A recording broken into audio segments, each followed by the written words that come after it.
गुरुजी शुक्राना, गुरुजी अनंतम शुक्राना मेरे गुरुजी महाराज का। ओम नमः शिवाय, शिवजी सदा सहाय। ओम नमः शिवाय, गुरुजी सदा सहाय। शुक्राना, अनंतम शुक्राना। जितने शुक्राने करूं मैं अपने मालिक के उतने कम है, जिसका बयां करना बहुत मुश्किल है। शब्द मेरे पास बिल्कुल भी नहीं है। कुछ समय से लगातार हर थर्सडे को गुरुजी कोई ना कोई कष्ट मेरे ऊपर से हटा रहे हैं। तो शुक्राना मेरे मालिक का।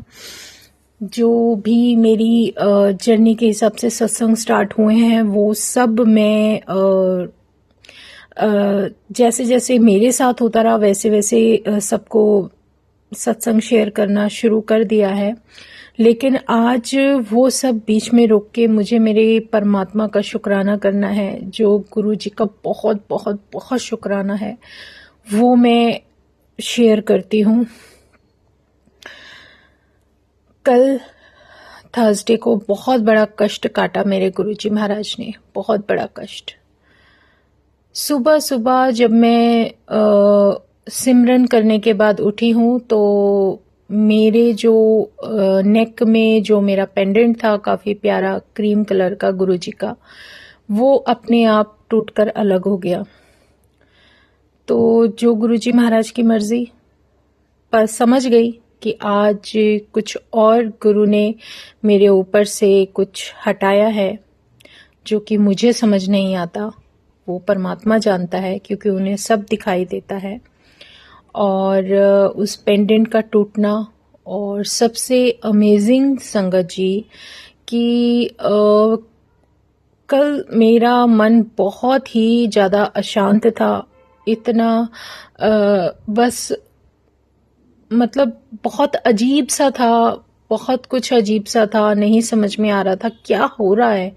मतलब कुछ दिमाग में कुछ है, मन में कुछ है, और फिर भी कहीं ना एक आस अपने गुरु कोलो ही है, क्योंकि वो परमात्मा जो सामने बैठा है, जो मंद मंद मुस्कुरा रहा है, वो तो सब कुछ जानते हैं, पालनहार हैं, जो कि कभी भी किसी भी मुसीबत को हम पर नहीं आने देते। ये तो मेरे महाराज की बहुत बड़ी मेहर है। क्या हुआ संगत जी कि मेरे गुरुजी महाराज की कृपा देखो कि पूरा दिन मैं अशांत रही, कोई बात नहीं, मन में दुविधा थी, कोई बात नहीं, लेकिन किसी न किसी तरीके से अपने आप को बिजी रखी, क्योंकि कुछ गुरु ने सेवा बख्शी है तो उसमें ध्यान ज़्यादा था। शाम हो गई, उसके बाद जब मैं डिनर बना रही थी तो कुछ अचानक से बहुत कुछ हुआ संगत जी। जो मेरा गुरुजी का ब्रह्मा विष्णु महेश का स्वरूप है, वो बहुत ऊपर लगा हुआ है, मंदिर के भी ऊंचाई पर। और जो भी है मेरा दरबार, मेरे महाराज ने जो भी बख्शा है मुझे, बहुत बड़ी मेहर है उसकी। वहाँ से अचानक से जो सबसे बड़ी पेंटिंग है जो गुरुजी महाराज ने मुझे प्रेरणा दी थी बनाने की, जो मैंने शायद आपको बताया भी था, वो अपनी जगह से हटती है और मेरे ब्रह्मा विष्णु महेश के स्वरूप पे को नीचे की साइड गिरा देती है। मतलब वो उसके ऊपर गिरती है, वो नीचे गिर जाता है। और अमेजिंग, बहुत हैरानी की, क्योंकि वो कम से कम जितनी ऊंचाई है वो कम से कम 8 फीट के ऊपर से गिरा है स्वरूप गुरुजी का। कल मैं ये आप इस घटना को आप ऐसे समझ सकते हो कि कल कोई कष्ट था मेरे ऊपर, जो मेरे महाराज ने मेरे ऊपर से हटाया। वही कोशिश हमेशा की तरह कल दोबारा से नेगेटिविटी फील हो रही थी, बहुत ज़्यादा मन बेचैन था और मन लग भी नहीं रहा था किसी चीज़ में। लेकिन गुरु है ना, उसने संभाला हुआ था, उसी का नाम ले रही थी। और मुझे पता था कि कल कुछ तो था, जिसका सुबह ही गुरुजी ने पेंडेंट के रूप में मुझसे मेरा कष्ट लिया था, वो हमेशा अपने ऊपर ले लेते हैं, कभी अपने भक्त को कभी परेशान नहीं होने देते। ये बहुत बड़ी सच्चाई है और इस सच्चाई से हम कभी भी दूर हो ही नहीं सकते। ये बहुत बड़ी सच्चाई है। और जैसे ही मेरे महाराज ने जो भी अंदर समझ बख्शी हुई है उसी के अनुसार, जैसे जो भी किसी तरीके से वो पल, वो परिस्थिति, वो स्थिति से जब मुझे बाहर निकाल रहे थे, तो उनकी कृपा कुछ अलग ही है। उसे हम नहीं समझ सकते, शब्दों में बयान नहीं कर सकते। जो कल फीलिंग थी, जो नेगेटिविटी मुझे फील हो रही थी घर के अंदर, और क्या था क्या नहीं मुझे नहीं पता, लेकिन इतनी ऊंचाई से जो मेरा स्वरूप, मुझे लगा था रात को कि कुछ ना कुछ तो है। और सच में जब वो स्वरूप नीचे गिरा ना संगत जी, 8 फीट से ऊपर नीचे गिरा है। लेकिन मेरे महाराज की मेहर देखो, सिर्फ फोटो का फ्रेम टूटा, मेरा कांच बिल्कुल भी टच नहीं किया गुरुजी ने। गुरुजी को पता है कि अगर कांच टूटता है तो वो कितना परेशान हो जाएगी मंदिर के पास, क्योंकि जो भी है महाराज की मर्जी है। जो उन्होंने करना होता है ना, वो अमेजिंग होता है। बहुत प्यारा सत्संग है संगत जी। मेरा कष्ट तो उन्होंने दूर किया। 8-8.5 फीट के ऊपर से जो वो स्वरूप गिरा है मेरा नीचे, गुरुजी ने सिर्फ मेरा फ्रेम ही तोड़ा। और ये पता है उस समय हुआ जब मैं किचन में गुरुजी का डिनर का जो थाली है वो लगा रही थी, और मेरे मन में कुछ चल रहा था। और मैं गुरुजी से मन ही मन बोल रही थी कि गुरुजी, जो ये सब कुछ इतने दिनों में जो कुछ भी हो रहा है वो सब आपके सामने एक के बाद एक शुक्राना सत्संग में मैं शेयर करती जाऊंगी, जो मेरे साथ कुछ इस टाइम में ज़्यादा हुआ। और गुरु कैसे हर थर्सडे को मुझे उससे हटा देते हैं, उससे बचा लेते हैं। तो ये सब महाराज की प्लानिंग है, ये उनकी मर्जी है, हमें नहीं पता। और सच में मैं डिनर की थाली लगा रही थी और मेरे मन में गुरुजी से बातें चल रही थी 1 to 1। और मैं गुरुजी से कह रही थी, गुरुजी ये जो कुछ भी हो रहा है मैं बहुत परेशान हो रही हूँ, मैं बहुत टेंस हो रही हूँ। मुझे समझ में नहीं आता कि इस घर में ऐसा क्या किसी ने किया है या क्या रखा है, मुझे कुछ नहीं पता। जो करना है तुम ही संभालो। तो जो भी कुछ था, जैसे गुरुजी बताते गए, जो गुरुजी ने हुक्म दिए, जो इशारे थे, उस हिसाब से मैं चलती रही। और वही सब कुछ उन्होंने जैसे भी हमें प्रोटेक्ट करना होता है, ये उन्हीं का तरीका होता है।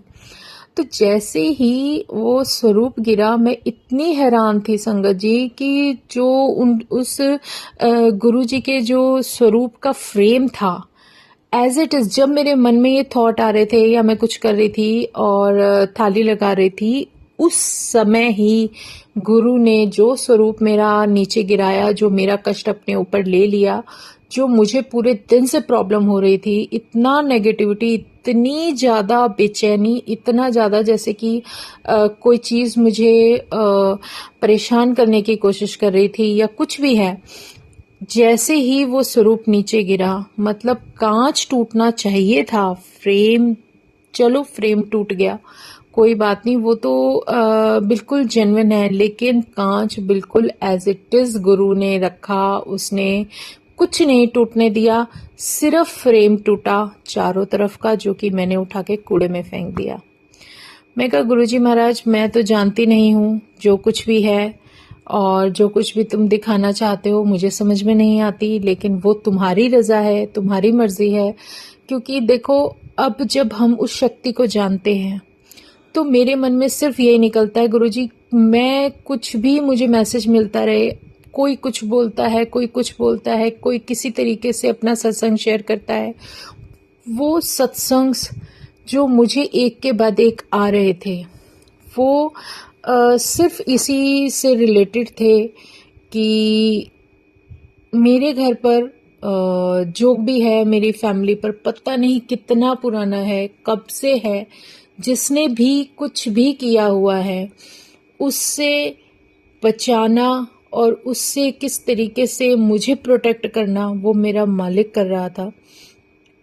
और मैं जेन्युइनली सिर्फ यही बोलूँगी कि परमात्मा उन लोगों को सद्बुद्धि दे जो एक के बाद कोशिश करते हैं, लेकिन जहाँ वो बैठा है ना, वहाँ किसी की नहीं चलती। वो पूरे ब्रह्मांड को चलाने वाला, जिसने तुम्हें भी जन्म दिया, जिसने तुम लोगों को भी इस अर्थ पर जीवन सांसें दे रखी हैं, तो ऐसे लोगों का तो खैर हमें नहीं पता। उस सब का सब कुछ जो है कर्मास, सबको भुगतने पड़ते हैं, कोई बचता नहीं है। और सबसे बड़ी बात यह है कि जो ऐसे कार्य करते हैं संगत जी, सच में वो उन्हें नहीं पता, उन्हें शायद आनंद आए या उन्हें कुछ उनके मन को तसल्ली हो कि मैं इसको इतना नुकसान पहुंचा सकता हूँ, या जेलसी में कोई कुछ करता है, हमें नहीं पता, लेकिन वो परमात्मा जानता है। और इस सब के बाद, इतना सब कुछ होने के बाद, और जब गुरु हमें वो सब कुछ दिखा भी देता है, बता भी देता है, समझा भी देता है, तो वो मेरे मालिक की बहुत बड़ी रज़ा है, उसमें हमारी किसी की नहीं चलती। वो गुरु है जो हमें हर तरीके से बचाता है। शुक्राना है मेरे गुरु जी का, अनंतम शुक्राना।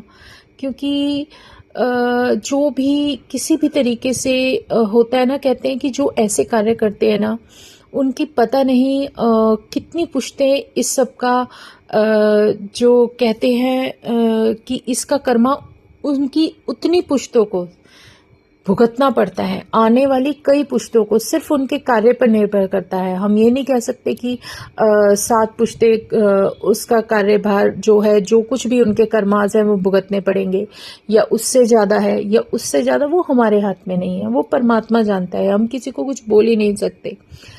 लेकिन इसके उलट परमात्मा ने मुझे इतना स्ट्रॉन्ग कर दिया, उन्होंने इतना समझा दिया कि अगर कोई नेगेटिविटी तुम्हारी तरफ आ भी रही है तो तुम इतने पॉजिटिव रहो, इतना गुणगान करो, इतने परमात्मा के नाम में बिजी रहो, अपने काम में बिजी रहो, अपनी जिम्मेदारियों में बिजी रहो, कि वो अपने आप ऑटोमेटिक आके नेगेटिव भी पॉजिटिव हो जाए। क्योंकि वो नेगेटिव खुद अपनी मर्जी से नहीं है, उसके अंदर भी अगर कुछ नेगेटिविटी आई है तो उसकी परिस्थितियों के अनुसार आई है। तो हम किसी भी चीज़ से घृणा नहीं कर सकते, हम किसी को गलत नहीं बोल सकते। हर किसी सॉल का अपना एक अलग ट्रैक है। हाँ, एक अलग बात है, जो हमारा जो भी वक्त है उसमें जो हमारे कर्मास हैं, उन कर्मास को क्लियर करने में कहीं ना कहीं वो एक जरिया बने हुए हैं और कुछ नहीं। और वो सब भी मालिक की मर्जी से ही हो रहा है, और उनकी मर्जी के बिना कभी कुछ नहीं होता। ये बहुत बड़ी सच्चाई है और इससे कभी कोई बच नहीं सकता। लेकिन इस सब में एक फ़ायदा ये होता है कि हमें हमारे परमात्मा का साथ मिल जाता है। और सच में इससे भी प्यारा एहसास ये होता है कि जब गुरु अपना नाम दे देता है ना, जहाँ गुरु का घर होता है, जहाँ गुरु की भक्ति शुरू हो जाती है उस घर में, तो उस घर के अंदर जो भी भक्त होगा ना, उसकी कहते हैं कि 21 पीढ़ियां तक तर जाती हैं। और 21 तो हमारे सिर्फ नाम लेने के लिए है, उसका तो पूरा का पूरा कुटुंब, उसका पूरा का पूरा परिवार सब ब्लेस हो जाता है। और कब तक होगा इसका तुम अंदाजा भी नहीं लगा सकते। तो ये हमारे परमात्मा की वडियाई है कि वो हमें कैसे ब्लेस कर देते हैं, हम कुछ समझ ही नहीं सकते। और इससे भी बड़ी बात, ये तो सब कल हुआ थर्सडे को, जो गुरुजी ने मतलब इतनी ऊपर से, मैं खुद हैरान हूँ कि शीशा पहले टूटता, फ्रेम बाद में, लेकिन वो फ्रेम ही चकनाचूर हो गया, फ्रेम के ही पीसेस हो गए और शीशे को कुछ भी नहीं हुआ। शीशा एज इट इज था, कांच बिल्कुल सही, इतनी ऊंचाई से गिरने पे, वरना हमारे हाथ से भी गिलास गिरता है ना, वो फटाक से वहीं से का वहीं टूट जाता है। और वो तो वैसे भी, खैर, जो महाराज की मर्जी।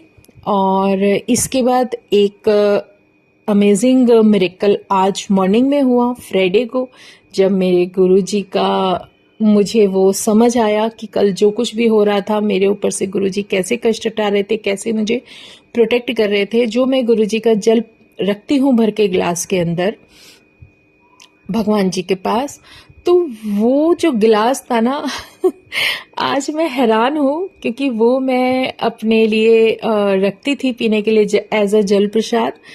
आज वो जो ग्लास रेगुलर डेली में भर के रखती हूँ ना संगत जी, आज वो जल प्रसाद का ग्लास मेरा खाली था। उसमें सिर्फ नीचे तली में थोड़ा सा जल था, बाकी पूरा का पूरा गुरुजी ने पिया लिया। जो भी किया वो मेरे महाराज की मर्जी, मुझे नहीं पता। बस मुझे उसमें बिल्कुल बॉटम में बिल्कुल थोड़ा सा जल मिला। इससे ज्यादा मिरेकल मेरे लिए कुछ हो ही नहीं सकता। जो कि मैं पूरा भरा का भरा उठाती थी गिलास, डेली भरा हुआ गिलास उठाती थी। और आज जो मैंने जल का गिलास उठाया उसमें बिल्कुल बॉटम में लिटिल छोटा सा था। तो कितना शुक्राना करूं, उतना कम है। आज तो बस मैंने अपना पूरा जो कुछ भी हो रहा था, जो भी मेरी जर्नी के हिसाब से सत्संग चल रहे हैं, जो मैं आपको शेयर करने शुरू किए थे, लेकिन वो बीच में होल्ड करके मैं कहा आज तो ये शुक्राना बनता है, क्योंकि ऐसा पहले भी मेरे साथ एक दो बार हुआ है, 2 बार हुआ है, आज ये 3rd टाइम था। और आज मेरे गुरुजी ने मेरे कलश को तो कुछ नहीं होने दिया, लेकिन जो मेरे ग्लास का जो जल रखा रहता था गुरुजी के लिए अलग से, वो जल गुरुजी ने पी लिया। क्योंकि उसमें जल बिल्कुल लिटिल वन थोड़ा सा था। ये मेरे गुरु की ब्लेसिंग है, उनका बहुत सारा प्यार है, और जिसको कि मैं बयान नहीं कर सकती। ये एक ऐसा एहसास होता है जिसे हम रोक नहीं सकते। मालूम है, कल जैसे मैं पूरा दिन बहुत ज़्यादा बेचैन थी, बहुत ज़्यादा अजीब सी फीलिंग हो रही थी, और बहुत ही ज़्यादा मतलब नेगेटिविटी फील हो रही थी, या कुछ भी था, जो कुछ भी था। रात को जब ये सब करके और मैं जब रात को सोने के लिए जा रही थी, तो गुरुजी को देखकर और उनकी स्माइल देखकर, उनके स्वरूप की तरफ देखकर एकदम से सब कुछ भूल गई। उन्होंने मुझे यही याद दिला दिया कि तू क्यों घबरा रही है जब मैं तेरे साथ हूँ। मैंने हाथ फड़ा हुआ है, फिर तू दूसरी तरफ सोचने लगती है। क्यों अपने मन को बिल्कुल एक ऐसी स्थिति में नहीं लेके आ जाती कि जहां पर मैं तुझे बोल रहा हूँ कि तू टेंशन चिंता छੱਡ दे, मैं तेरे नाल हाँ। और सच में पता है कि लाइफ बहुत बड़ा एक किसी भी तरीके से मुश्किल समय से निकलती है। हर तरीके का होता है जीवन। इतना आसान नहीं है जीना, लेकिन उस जीवन को जीने की कला भी हर किसी को नहीं आती। वो गुरु हमें सिखाता है कि तुम्हें जीवन में किन चीजों से जुड़ना है और किन से नहीं। ये सब जैसे ही मैंने उनको देखा, मैं अपना पूरा दिन भूल गई संगत जी, बिल्कुल भूल गई। दिमाग से सब कुछ निकल गया, और मुझे सिर्फ मेरे रब का एक नूर भरा चेहरा दिखाई दे रहा था, जो मुझे ये बता रहा था कि मैं तेरे साथ हूँ, तो क्यों परेशान हो रही है। जब मैंने तेरा हाथ पकड़ा हुआ है, तो फिर सब चिंताएं छੱਡ दे। अब तो जो कुछ भी होगा उनकी मर्जी से होगा। मेरे जीवन में जो कुछ पहले भी हुआ उन्हीं की मर्जी से हुआ, लेकिन एक ये समय वो है जब मुझे भी बता दिया उस परमात्मा ने कि मेरा परमात्मा, मेरी दिव्य शक्ति जो मेरे साथ आकर जिसने मुझे एहसास दिया है, ब्लेस किया है, फिर मैं क्यों डरूं, मैं क्यों घबराऊं। तो ये जो एक ट्रस्ट और विश्वास होता है ना, वो हमें हर उस मुश्किल परिस्थिति से निकालने पर बहुत ज़्यादा हेल्प करता है, जहाँ से हम शायद अपने आप को फंसा हुआ महसूस करें। तो शुक्राना है मेरे गुरुजी का, और सच में शुक्राना शुक्राना शुक्राना, अनंतम शुक्राना। सब कुछ बेकार है मेरे गुरु के सामने। मेरा गुरु का नाम ही इतना प्यारा है। गुरु जी बस अपने चरणों से लगा कर रखना, इसीलिए कहते हैं गुरु चरण दुख हरण। सच में बहुत प्यारा आशीर्वाद है। शुक्राना शुक्राना, अनंतम शुक्राना, मेरे गुरु जी का अनंतम शुक्राना। जय गुरु जी, जय गुरु जी, जय गुरु जी। आज मन में ऐसे ही भाव आ रहे थे, क्योंकि कल जो कुछ भी मैंने फील किया ना, जो कुछ फील किया, जो मैंने आंखों से देखा, मैं इतनी हैरान हूँ, मुझे इतना अमेजिंग लग रहा है। और गुरुजी का जो जल उन्होंने पिया, मुझे ब्लेसिंग दी, बहुत अच्छा लग रहा है। एक अंदर एक और कहते हैं ना कि जो ट्रस्ट होता है वो पता नहीं कितने ऊपर पहुंच गया और मैं कह रही हूँ Guru ji thank you thank you thank you. शुक्राना गुरु जी महाराज, बस ऐसे ही अपनी ब्लेसिंग, अपना आशीर्वाद, अपना साथ ऐसे ही बख्शते रहो, बख्शनहार बख्शते रहना। शुक्राना शुक्राना मेरे महाशिव, मेरे पूर्ण गुरु, बस तुम्हारे साथ, तुम्हारे आशीर्वाद की छाया में, तुम्हारे चरणों में बस ऐसे ही हम अपनी जगह बनाकर रखें, यही तो हमारी जन्नत है। जय गुरु जी, क्योंकि गुरु चरण के जन्नत के आगे सब जन्नत बेकार है, कोई नहीं जानता हकीकत है क्या। तो जय गुरु जी, शुक्राना गुरु जी, अनंतम शुक्राना मेरे गुरु जी महाराज का। ओम नमः शिवाय, शिव जी सदा सहाय। ओम नमः शिवाय, गुरु जी सदा सहाय। शुक्राना शुक्राना, अनंतम शुक्राना। जय गुरु जी, जय गुरु जी, जय गुरु जी।